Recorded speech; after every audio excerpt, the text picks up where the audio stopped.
নির্বাচন এখনই শুরু হবে, মানে ধরেন 2-3 মাসের মধ্যে। সব আসনে না, মাত্র 10টা আসনে। যারা জিতে আসবে তাদের 2জনকে উপদেষ্টা বানানো হবে, একজনকে স্পিকার বানানো হবে। তারাই সংসদ অধিবেশন করবে, তাদের কার্যকাল হবে 5 বছর। আবার 2 মাস পর আবার 10 জন নির্বাচিত হয়ে আসবে, তাদেরও কার্যকাল হবে 5 বছর। দরকারে নতুন স্পিকার নির্বাচিত হবে 20 জনের সংসদে, আর আরো 2 জন উপদেষ্টা যুক্ত হবে উপদেষ্টা পরিষদে। এইভাবে 2 মাস পর পর 10 জন করে এমপি ইলেকশন হবে।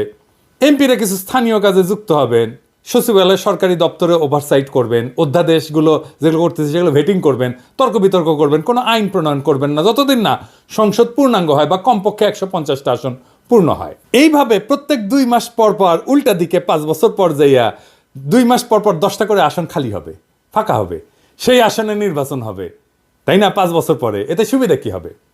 অল্প কয়টা আসনে নির্বাচন করার জন্য আপনি আইন শৃঙ্খলা রক্ষাকারী বাহিনীকে আসনের কেন্দ্রগুলোতে ব্যাপকভাবে মোতায়েন করতে পারবেন।